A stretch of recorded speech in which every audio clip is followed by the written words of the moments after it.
This is a Marshall traction engine. Marshall's built their engines at Gainsborough in Lincolnshire. This one's called Titan. New into Bedfordshire, found its way into Cornwall.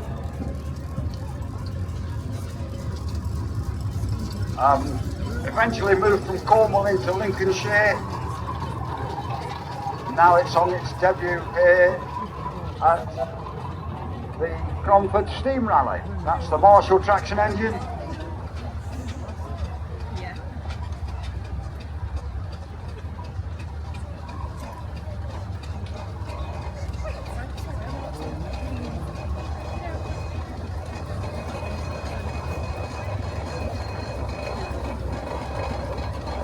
That particular engine is owned by the Saunders family, who also have another engine which I think you'll find will be on its way down. That's the Marshall engine Titan. Ruston and Proctor traction engine. Another of the Lincolnshire engine builders. This one's owned by David Farmer from Papelwick. Still on its original straight wheels. This one went new to Warden Newton of Sleaford. Eventually found its way to Swindon, where it was remained in Edwards' scrapyard there. It was acquired by the late Harry Farmer and his son David. And David, who's steering the engine today, told me that it took 7,002 hours to restore it from scrap condition.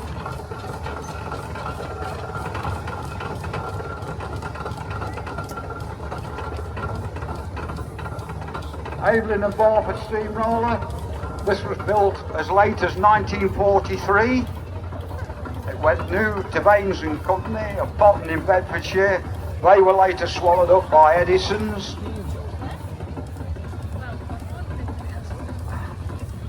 Oh crikey. I've not got my camera either. Emma's steering the engine. Oh goodness me. Yeah, they were swallowed up by Edison's.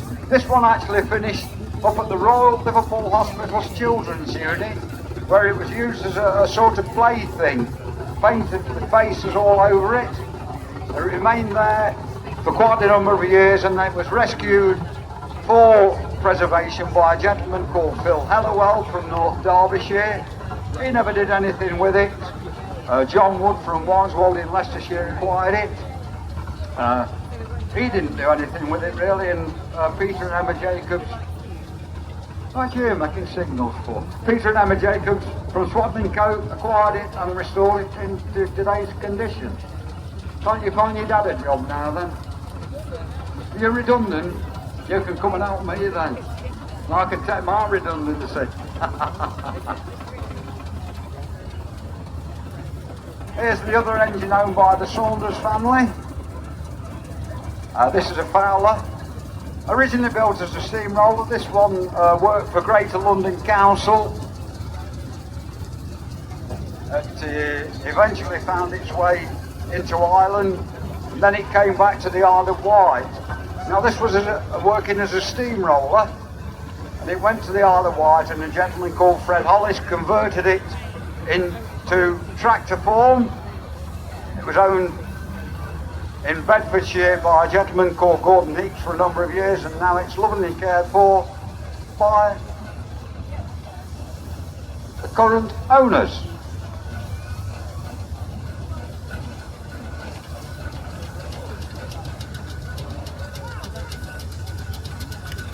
A Fowler steam tractor T3 type.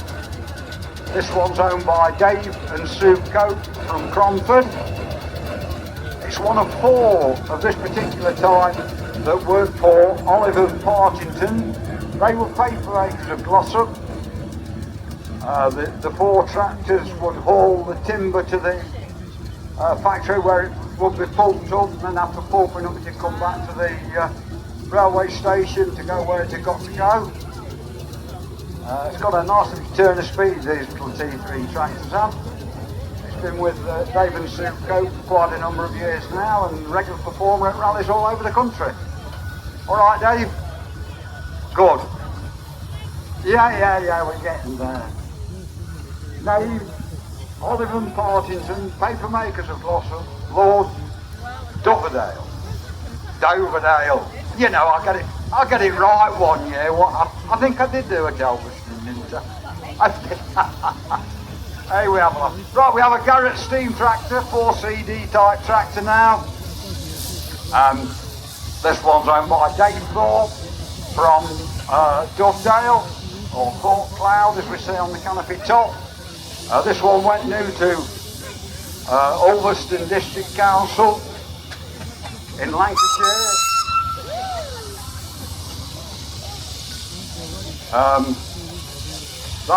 And then it later moved into Lancashire County Council.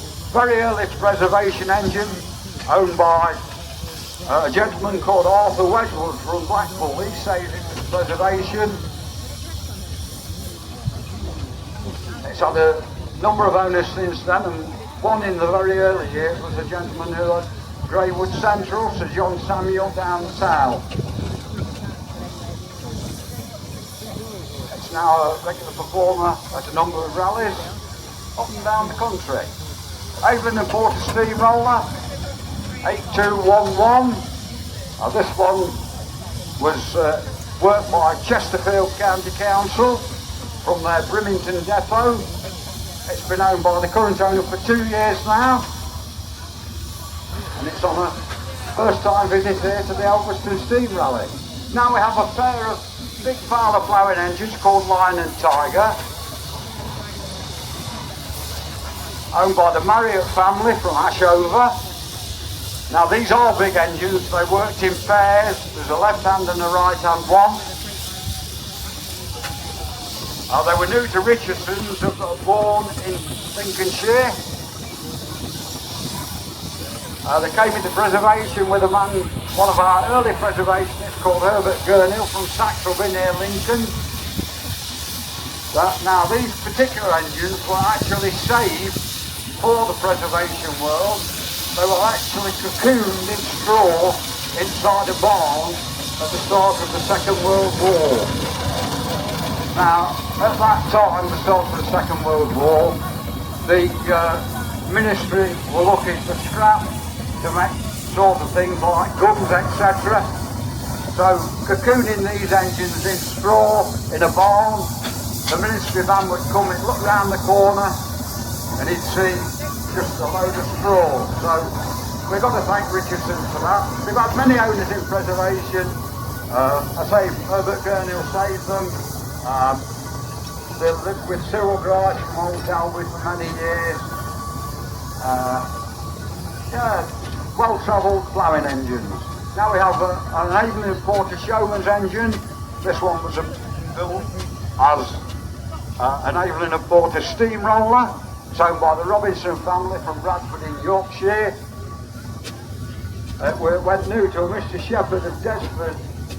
It later went into Leicestershire County Council, and it was purchased by, once again, one of our early preservationists, Tom Burton from Market Harbour. Tom saved it from the cutter's torch.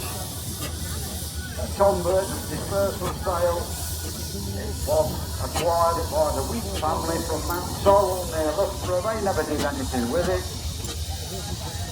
And it was acquired by Martin Robinson and the family, and they converted it into an Garrett and Porter Showman's engine.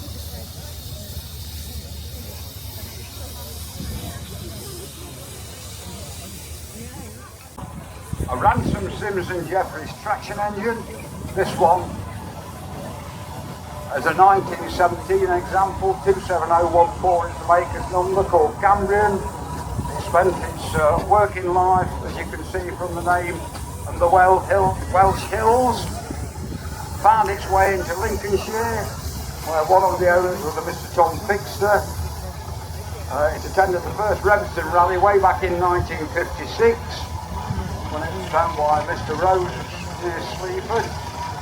Moved to a bus station near Goton in Nottinghamshire, where it was a stable mate to 4 other engines in the Dable family. It's now owned by Alex Savoury from Long Eaton, and 12 months ago it made its debut appearance at a rally after some 40 years of lying idle. So that's the Ransom Sims Jeffries traction engine, Cumberland.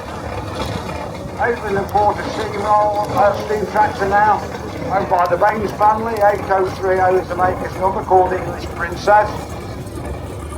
This one went new to a Mr Snooks from Yeovil in Somerset. Various owners since then, finished up with a Mr Smith in Yorkshire, from where it was acquired by a gentleman called John Woodward from Papelwick.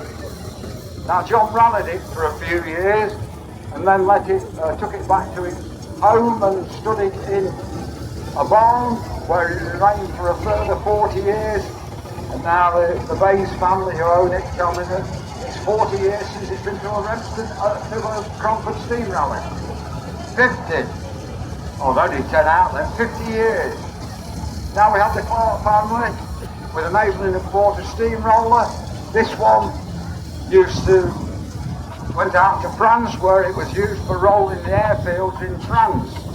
It came back into this country, where it was registered with Cumberland Council, and it's now quite a frequent attender at events over a very wide area. That's the Garrett and Porter Steamroller owned by the Clark family.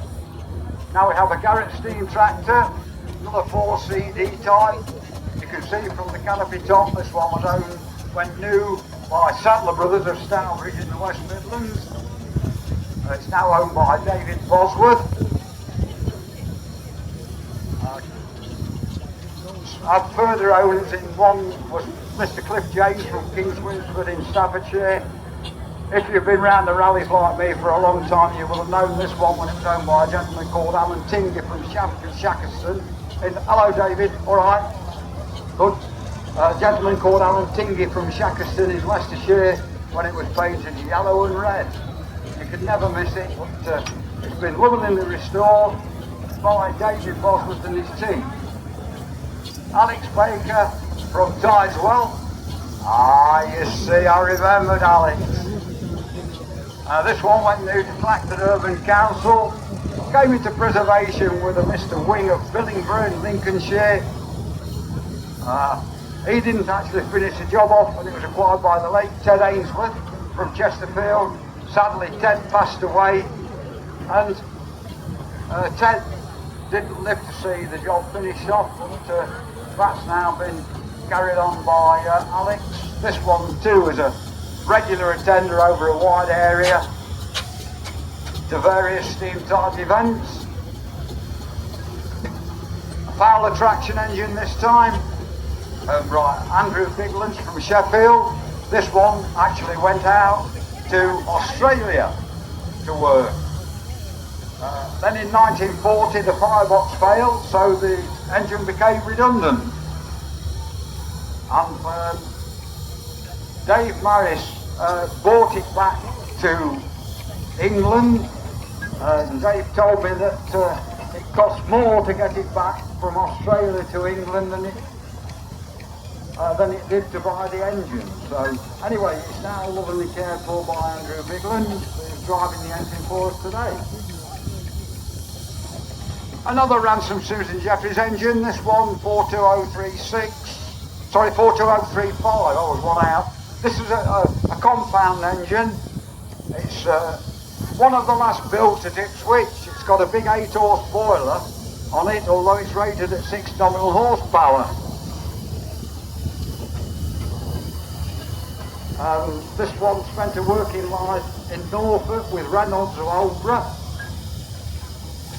Went to a dealer out there called Arthur Mason, from where it was sold to a gentleman called John Vernon from Leicester. John and his family rallied it for very many years around the East Midlands, and it's now owned by Chris Hutton from Fullow in Derbyshire, and this year it made an epic journey from Scotland back to Tideswell on a big charity run. Hey, where are you going? What do you mean get an ice cream? You haven't got time for that. And Garrett and Porter Steamroller. The Avelyns were the biggest builders of steamrollers in this country. This one was originally intended for export to Australia. It's now, and it went to Bilston Corporation in the West Midlands. It's been with John Carr for a number of years now. 12467 is the maker's number. And a big Fowler Road locomotive owned by the Maris family from Rennieshore, Sheffield. This one was built for the Ministry of Munitions. Did some work for them, and it eventually passed into the Cuthbert family from Shire Green in Sheffield. The Cuthberts were the last family to work steam engines in the Sheffield area, and Empress was one of 3. It's been with the Maris family now for a number of years, and that too is a regular performer at events over a wide area over the summer season.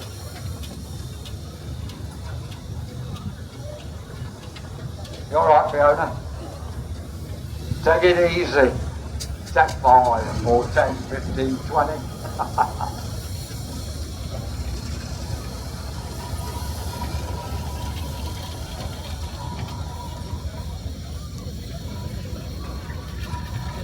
And just entering the arena we have a Garrett Steamroller. I think there's only 7 or 8 Garrett Steamrollers surviving preservation. I've not actually checked it out, but I thought it was about that number. Garrett's, they built their road steamers at Leiston in Suffolk. This one's owned by Richard Hooler from Creighton West near Huddersfield. It originally went new to Southend-on-Sea Corporation. Found its way into Cumbria with a gentleman who was once again one of our early preservationists, Sid Sutton from Beckerman.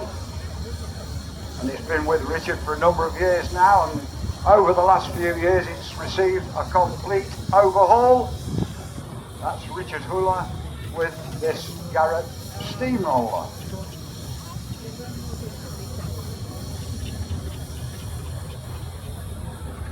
You'll notice that it carries the number plate of AO. Well, that's a Cumberland registration.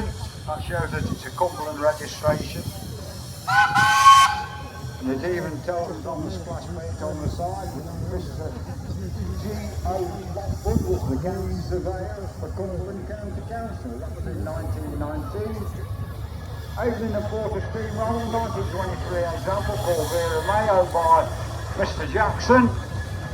This one worked for Mr. Francis in the Bournemouth area. It's had a number of owners in preservation, mainly in the south of the country, and now it's moved up to this part of the country. That's the Garrett and Porter Steamroller here and there.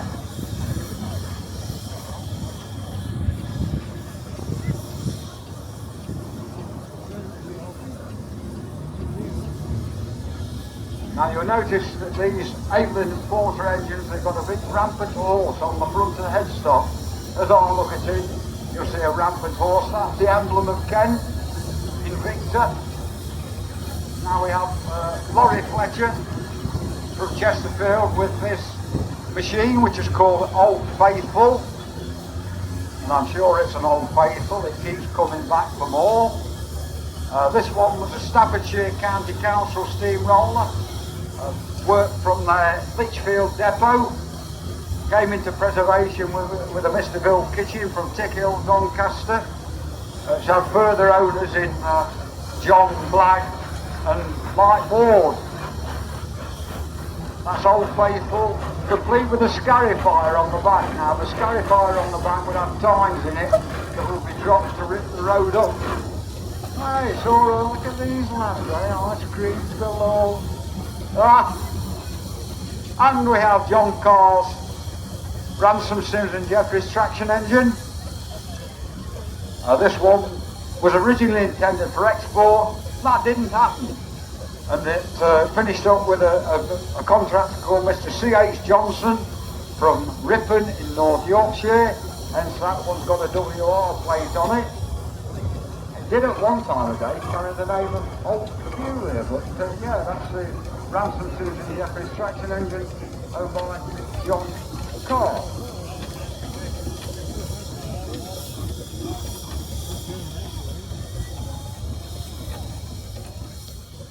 This Showman's engine, it's on a first time visit here to the Cromford Steam Rally.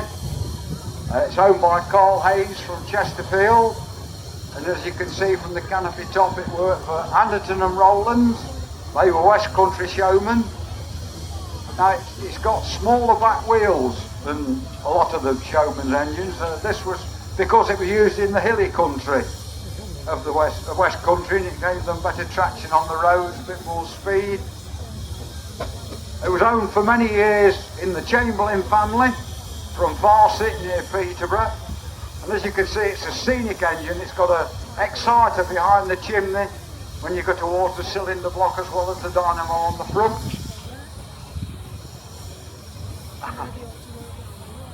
It was lovingly cared for by one Mr. Bill Gale, and I don't know whether, is Bill coming this weekend?